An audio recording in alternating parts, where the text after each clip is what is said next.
लोभ और मोह को त्याग कर स्वयं पर ध्यान करो। शंकर जान के कहते हैं इन चार को छोड़ दो तो ही स्वयं पर ध्यान हो सकेगा। काम अगर छूट जाए, दूसरे में सुख है, ये बात अगर छूट जाए, बस इतनी सी ही बात है, इतने पे सब दारमदार है। इतना दिख जाए कि दूसरे में सुख नहीं है, सब हो गया, क्रांति घटित हो गई। क्योंकि जैसे ही दूसरे में सुख नहीं है, तुम दूसरे का मोह ना करोगे। अब मोह क्या करना है? मोह तो हम उस चीज का करते हैं जिसमें सुख की आशा है, उसको संभालते हैं, बचाते हैं, सुरक्षा करते हैं, कहीं खो ना जाए, कहीं मिट ना जाए, कहीं कोई छीन ना ले। मोह तो हम उसी का करते हैं जहां हमें आशा है कल सुख मिलेगा। कल तक नहीं मिला, आज तक नहीं मिला, कल मिलेगा, इसलिए कल के लिए बचा के रखते हैं। आज तक का अनुभव विपरीत है, लेकिन उस अनुभव से हम जागते नहीं। हम कहते हैं कल की कौन देखाया, शायद कल मिले। और अगर मोह न हो तो लोभ का क्या सवाल है? लोभ का अर्थ है जिसमें सुख मिलने की तुम्हारी प्रतीति है, उसमें और सुख मिले। अगर 10 रुपए तुम्हारे पास हैं तो 1000 रुपए हो, ये लोभ है। अगर 1 मकान तुम्हारे पास है तो 10 मकान हो, ये लोभ है। लोभ का अर्थ है जिसमें सुख मिला उसमें गुणनफल करने की आकांक्षा। मोह का अर्थ है जिसमें मिला उसे पकड़ लेने की, परिग्रह करने की, आसक्ति बांधने की। लोभ का अर्थ है उसमें गुणनफल कर लेने की आकांक्षा।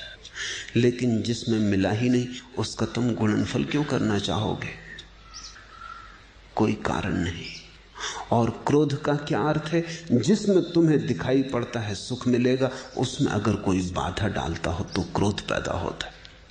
तुम धन कमाने जा रहे हो, कोई बीच में आड़े आ जाए तो क्रोध पैदा होता है। तुम एक स्त्री से विवाह करने जा रहे हो और दूसरा आदमी अड़ंगे डालने लगे तो क्रोध पैदा होता है। तुम चुनाव जीतने के करीब थे कि दूसरे सज्जन खड़े हो गए झंडा लेकर, तो क्रोध पैदा होता है।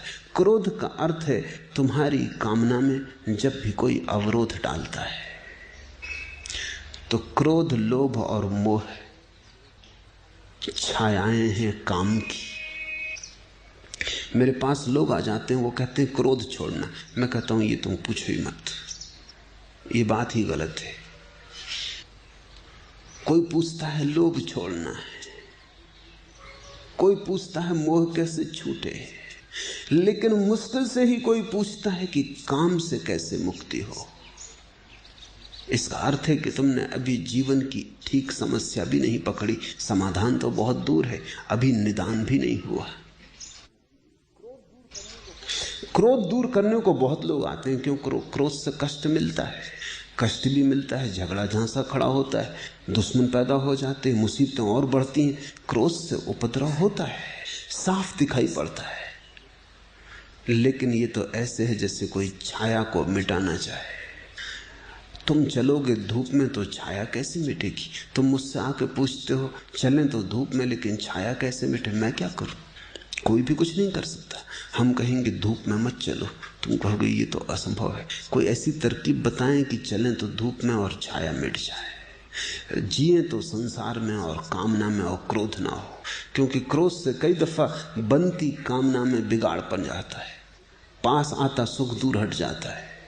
कई दफे क्रोध के कारण तुम अपना बना बनाया घर गिरा लेते हो, जरा सी बात गलत निकल जाती है, मुंह से सब गड़बड़ हो जाता है।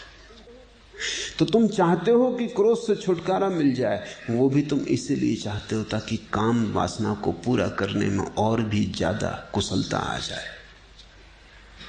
लेकिन क्रोध तो केवल काम की छाया है।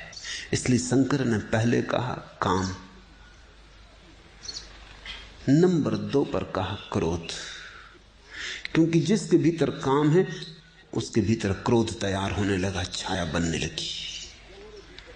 जहां तुम्हारे भीतर काम उठा, प्रतिस्पर्धा उठी, प्रतियोगिता उठी, शत्रु पैदा हो गए। तुम धन पाना चाहते हो, सारी दुनिया धन पाना चाहती। तुमने जिस दिन धन पाने की आकांक्षा की, उन सब के तुम दुश्मन हो गए। उसी दिन उन सब के जो सब धन पाने की आकांक्षा करते हैं। चाहे देर लगे फल आने में, लेकिन दुश्मनी का बीज आरोपित हो गया। काम के पीछे ही क्रोध तत्क्षण। चाहे क्रोध आने में वर्षों लग जाएं, लेकिन यात्रा शुरू हो गई। तुमने कुछ मांगा, तुमने कुछ चाहा, क्रोध आ गया। अभी तुम कहोगे अभी तो पता भी नहीं चलता क्रोध का कुछ, तुम बिल्कुल प्रसन्न चित्त बैठे।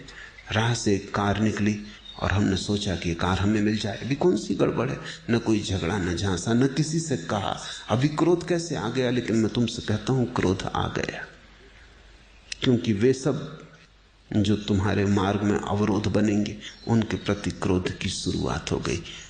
तुम्हारे अचेतन में क्रोध की छाया बनने लगी, जल्दी ही चेतन तक प्रवेश करेगी, क्योंकि ये कार पाने के लिए प्रतिस्पर्धा करनी होगी, संघर्ष करना होगा, दुश्मनी मोल लेनी होगी।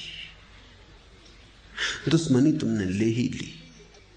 जीवन में अगर तुमने कोई ऐसी चीज चाही जिसको चाहने से दूसरों के जीवन से वो छिनेगी, तो क्रोध पैदा हो गया।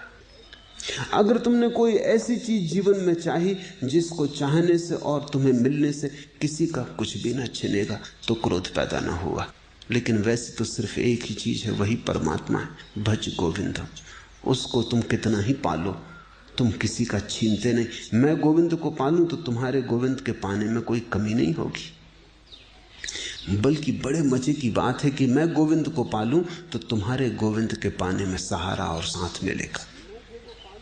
मैं गोविंद को पालूं तो तुम जल्दी गोविंद को पा सकोगे, क्योंकि एक ने भी पा लिया तो द्वार खुल गया। एक ने भी पा लिया तो सीढ़ी लग गई। एक ने भी पा लिया तो तुमने भी पा ही लिया। थोड़े से प्रयास की बात है, भरोसा आ गया, श्रद्धा आ गई, आश्वासन आ गया। और अगर एक ने भी पा लिया तो वो तुम्हें भी मार्ग दे सकेगा। उसको ही तो हम गुरु कहते हैं। जिसने पा लिया वो तुम्हें भी कह सकेगा ये रहा मार्ग। वो तुम्हें भी थोड़े इशारे दे सकेगा। एक परमात्मा ही ऐसा है जिसे पाने से उसकी मात्रा में कोई कमी नहीं पड़ती, बल्कि मात्रा ज्यादा उपलब्ध